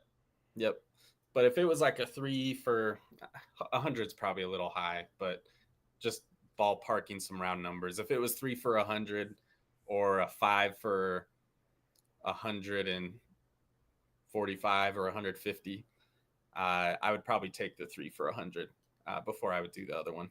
So you said 5 for 150. So oh yeah, 30, no, that's I don't like that one. That one's too much. I'm like, if it's 5, I was thinking more like 5 100 if you were gonna do that. I think it probably ends up coming in at 4 years, but we'll see. That sounds about right. I'm actually surprised at how few rookie extensions we've seen from that draft class so far. We've gotten a couple with Jabari Smith Jr., I think was the first one, and we got the Paolo announcement, Chet and J-Dub. But there are a few more I was expecting to have happened already by now that I was going to kind of like use to, I don't know, either ramp up or quell my anxiety over what Christian's number was going to be. While we're on extensions, HM Yiz asks, Jake, do you think Denver extends Cam Johnson next offseason? I'll one up that. Do you think that Denver extends Cam Johnson this offseason? Yeah, I'd have to double check before he gets the Jokić bump. He is extension eligible, and he's got the. Is he extension eligible? That's what I was going to look at. Yeah. So I think I'm trying to remember. I want to say like with Aaron Gordon, I think they traded for him and then extended him that summer, so it was pretty quick. I think Denver probably has a track record of paying guys earlier than most teams. So I think Denver will certainly talk to him about it. But I kind of think if I'm Cam Johnson, I probably let this season play out and see what happens. Because if you come in and you average 20 a game and you're pretty healthy, that's what I'm afraid of.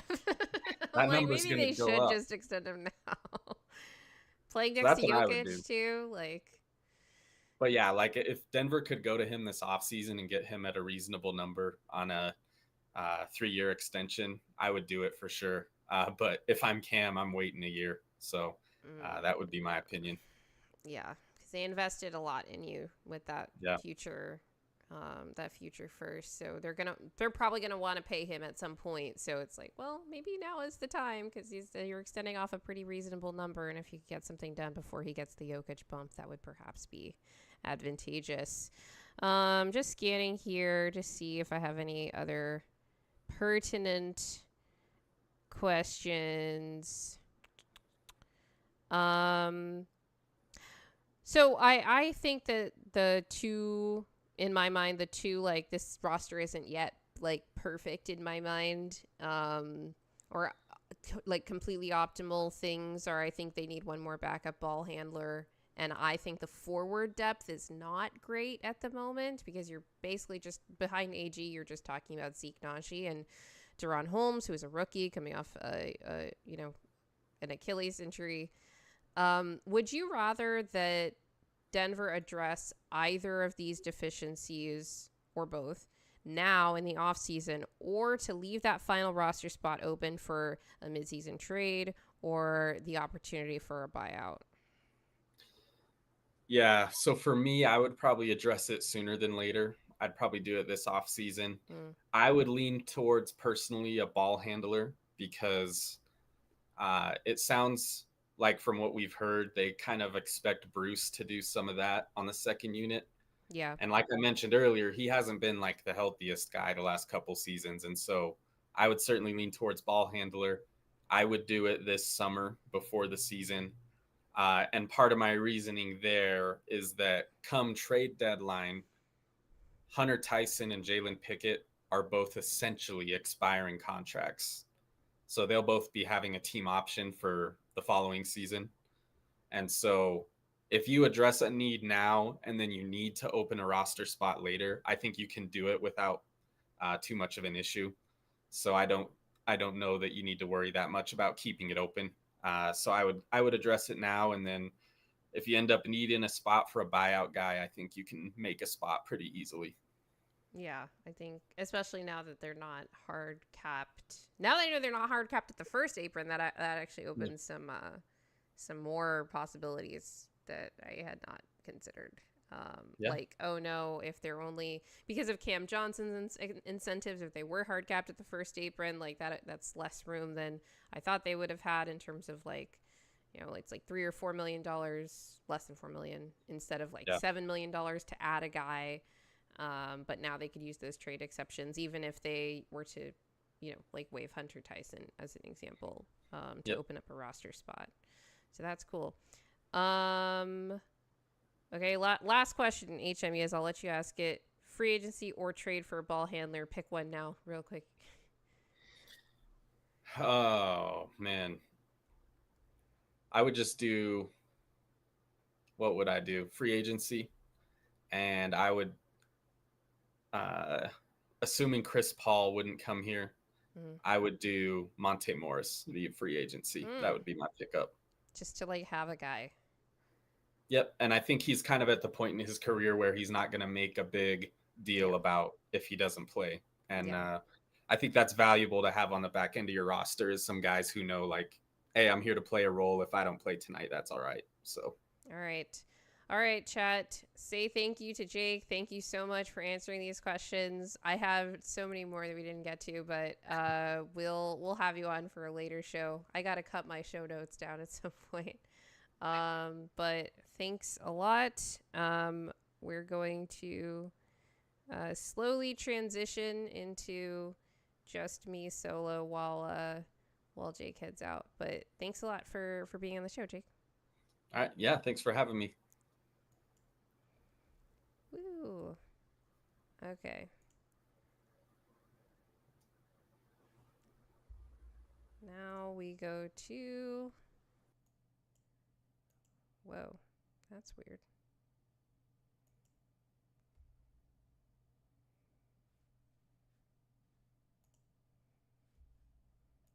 Okay.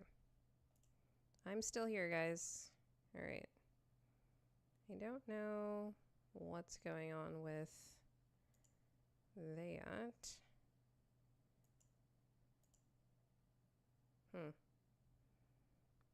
Well, that is confusing. Give me 1 second, everybody.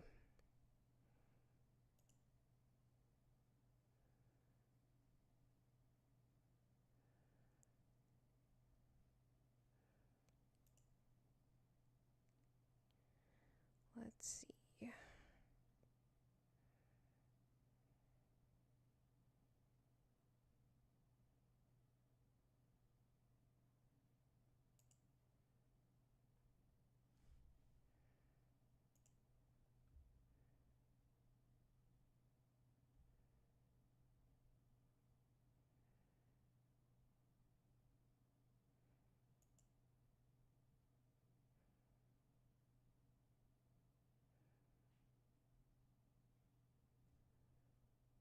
This is all the things that Will does when he does the show.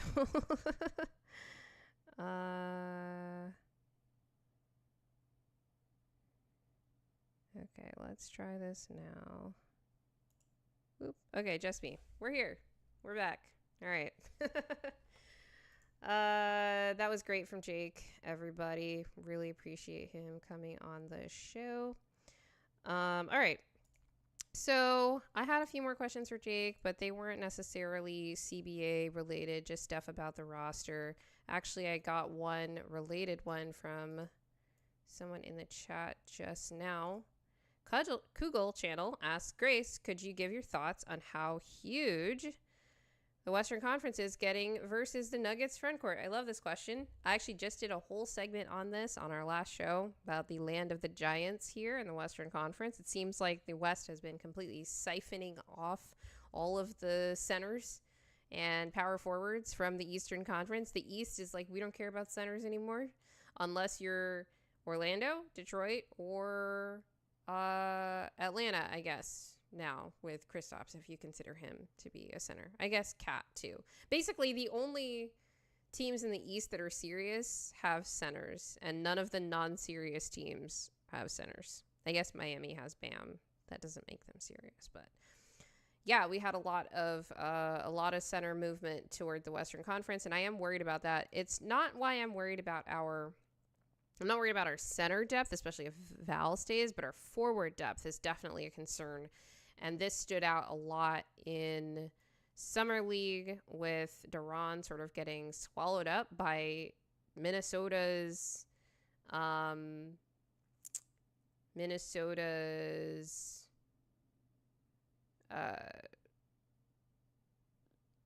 Summer League, starting front court. I don't even know who those guys were. They were just huge. Like, it was like a big athletic, team. And obviously DaRon is like, it's his first basketball games in over a year in, any kind of organized competition. And so that's a big thing. And he wouldn't necessarily even be the one playing that position. Like, we'd probably start off the season playing Zeke. But I am worried about that, which is why I would like Denver to sign another forward. I agree with Jake that if they did address one of the two sort of holes in the roster right now, which is, I think, that backup forward spot or ball handler, they'd probably address the ball handler situation in the offseason and kind of figure out the forward situation at some point in the season. But yeah, the rest of the West got bigger. And you could say that Denver did too by getting Val, but it was more like a DJ for Val swap. But we got a little bit smaller when we went from MPJ to Cam, regardless of what you think about, like, does MPJ actually use his size kind of thing? Because I don't really think of Cam as someone that's going to play even a lot of small ball 4 in this Western Conference. Yeah, that's Snoozer. The Raptors are serious because of Jakob Poeltl. They at least gave Jakob Poeltl serious money, which was interesting. I think this was after firing Masai. I don't know what that team's doing either. They fly under the radar, I think, relative to teams like Chicago, but they are also in like a weird limbo. They're in limbo, but they're paying the luxury tax because their roster's actually expensive. All right, let me see here. Rest of the show notes. Guys, keep asking questions in the chat. I'll try to answer them as best I can. Okay, we talked about the ball handler situation, the forward depth. I alluded to, and I think Jake kind of talked about, like, we could potentially waive somebody like a Hunter Tyson if they needed to open up another roster spot. Right now, Denver does have one, but they might want to go into the season with one extra for trade reasons or to pick up a buyout guy. Or they could wait. They could fill the roster and then wait to cut a guy mid-season, which would be kind of bad vibes. Like, I'd rather take care of that now and then worry about filling the spot later than having to cut a guy mid-season. That sounds like, I don't know, an emotional situation. So I'd rather get it done in the summer. Let's see here. Okay, I wanted to talk about Summer League because there is a game tonight. Excited to see DaRon play again. It's just nice to see this kid be able to come back for come back from the Achilles and like get his legs under him and do all that kind of stuff. But in his first 2 games, DaRon, I think, did some things that were notable, like a little bit impressive, especially when it comes to sort of showing his athletic burst, at least coming back a little. It's clear the contrast from where he is now compared to like his college tape, for example, that he's not moving quite as fluidly, moving quite as quickly, but he's also gotten bigger, so that might be part of it. Okay, let's start with some threes that DaRon took and made in Summer League. This is just a highlight reel of DaRon's threes from, I think this was just the ones from game 1 against the Bucks. So took a nice little wing 3 here, catch and shoot, looked comfortable. Okay, now we're going in transition. Is this the trailer 3? Stepped into it with confidence. I don't love the changes in his shot form. It does look like it is smooth, but like the dip is kind of low, and I wonder about the consistency of something like that. But I think the fact that he was taking them confidently, like it's not like there was hesitation, I think that's a good sign. And I'm not a shooting expert, so, don't quote me on any of that. It's just my casual observations. I can't even shoot. All right, this one was really nice. So DaRon had a faked a DHO here. I think this was with Hunter Tyson. So yeah, fakes I don't even know if that's a handoff. Kind of fakes the pass and then goes in for the drive here. I'll play that one again. And that was, I thought it was very nice because it showed some, like, there's like a hesitation and then a burst drive to the rim, and then he was able to finish it. That was really nice. I think this is my favorite of all of his Summer League clips because of that change of pace. Like, that's really good to see, especially how comfortable he looked on that drive. In that game against the Bucks, he was really timid in the first half. The only shot that he took, I think, was that first 3. If not, it was the only one that he made. And then in the second half, he became a lot more aggressive. That fake DHO was part of it. When he got the ball, he wasn't always looking to pass it back, which was good because it's like, well, dude, you're the best player we got on the Summer League team. We kind of need you to be aggressive. Otherwise, nothing's going to happen here. Obviously, things didn't work out quite as smoothly as in the game against the Minnesota Timberwolves. But like I said, that team was like crazy athletic, crazy big, a lot closer to like what he's going to see, frankly, at NBA speed. So it's good for him to sort of get that, as close to a welcome to the NBA moment as he can get poppin'. How much can you take from these Summer League games? Not much, right? You can look for flashes, because obviously we can contrast Hunter Tyson's first Summer League to where he's at right now, and even how he looks when he's playing at the NBA level, and say like, those games didn't show as much. But when it comes to DaRon, the main things I'm looking at are just like, does he look comfortable? Is he progressing? That kind of stuff. It's more of a bad sign if he looks bad than like a great sign if he looks good kind of thing. This is part of the reason I'm pretty concerned about Hunter's Summer League performance as a third-year player, going into his third year. Not the most comfortable showing. He's staying aggressive, but he's not really making shots. The athletic limitations that were there, even in his first Summer League when he was making shots, remain. So those are like issues defensively. But those are the kinds of things. You look for guys not to stick out in the bad way. Hurricane asks why Pickett isn't playing, and I don't know. I think I heard Ryan Blackburn actually say that Pickett was apparently offered Summer League and decided not to, which, frankly, after last summer, you can't blame him. But it's kind of like, well, they had to know if they just kind of offered that he'd probably say no. So if they really wanted him to play, they would have been like, we want you to play Summer League. So that's interesting that they gave him the option to just be like, nah, I'm good, brah. Like, does that mean that they see a role for him in the rotation or not? I don't know. Okay, last clip of DaRon here. Pick and pop into a drive. So gets the pass back on the pick and pop, pump fakes, drives, gets all the way to the basket. A lot of people were like, well, this would have been a dunk a few years ago, and maybe it'll be a dunk in a couple months, right? As he continues to recover from the injury. I agree, Poppin. The Summer League team is not great, and I think one of the things that they made a pretty big mistake in constructing the Summer League roster is because the most important Nuggets players on this team, they're not playmakers. They are play finishers. This is like not just Curtis Jones, obviously. DaRon, play finisher. Spencer Jones, play finisher. Hunter Tyson, play finisher. Whether they're going to make the shots or not, that's what they do, is they take spot ups. Like they finish from catches on the roll. Pick and pop, even like DaRon was able to in that one scene. But we don't have a lot of great playmakers on this roster, and great play initiators, which is a problem. It's one of the things, like I mentioned Curtis Jones because they've had him like initiating and bringing the ball up and trying to create.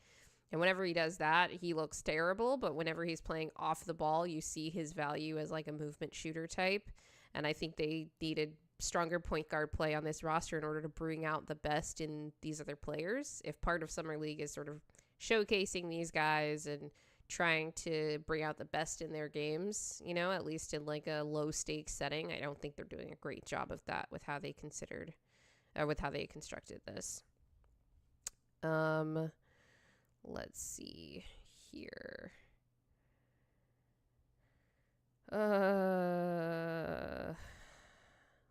Okay, so Spencer Jones, the last note I have on Summer League, he did finally make some threes, which was nice to see. I still don't trust the 3-point shot because that form is super janky, but that's my guy. That is the dude who is the leader in 3-point makes, career 3-point makes for Stanford. So I gotta be proud. Go Cardinals. Go Trees. Let's see. He's been a good defender in Summer League, but I saw him be a better defender in his short stints in NBA minutes, which very short stints in NBA minutes, to be completely honest. Obviously, he was a two-way guy. He is a two-way guy this season, so I don't know how much he'll play. But the more I thought about the backup forward situation that we're in, the more I thought, like, he might actually get some chances this season, just because it's like his competition are DaRon coming off an Achilles and who's a rookie, and Zeke Naji. So if we ever want to go a bit bigger, like, he might actually get minutes. But yeah, I don't trust the shot. He did make some in this game against the Timberwolves. But I'd like to see him be a little bit more imposing defensively, because I've seen that before. Like I've seen it at the NBA level, just because he's so big, so long, and he's a smart defender. Let's see, pop in. Yeah, the Nuggets are playing switch all defense, and part of the problem in the Wolves game is that you'd have DaRon switching out onto the perimeter, especially in these more small ball looks where it's like a DaRon, EJ Liddell front court, and then they'd force a miss. And I think DaRon's actually been held up pretty well in the perimeter, more like better than I would have expected, especially this soon after coming back from the injury.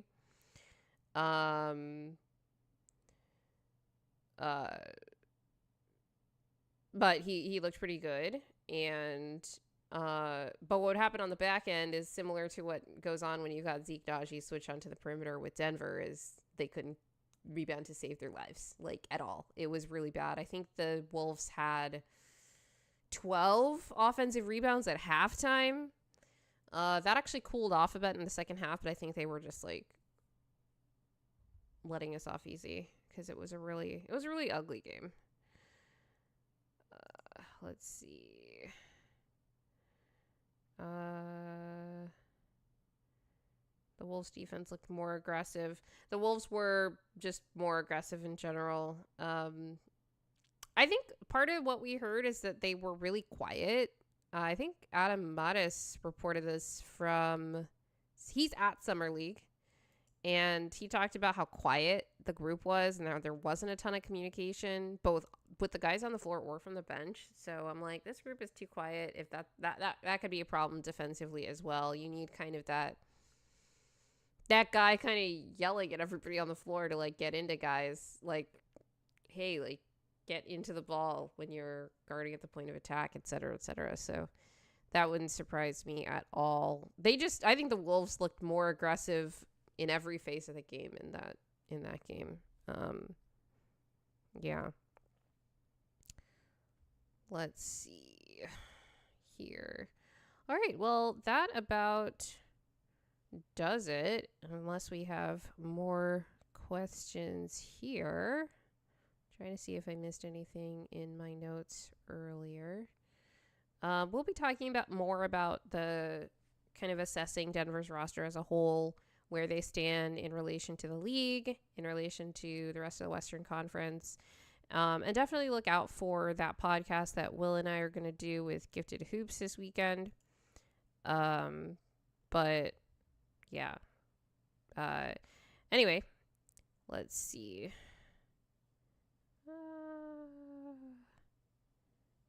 Let's see here.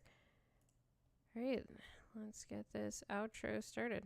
So, if you've made it this far, though, we really appreciate you guys. And if you could please remember to hit the like button, hit the subscribe button. We're still trying to reach that 1,500 sub goal, so that would help out. Leave us a review. We're on Spotify, Apple Music, Amazon Music. Our social links are in the description.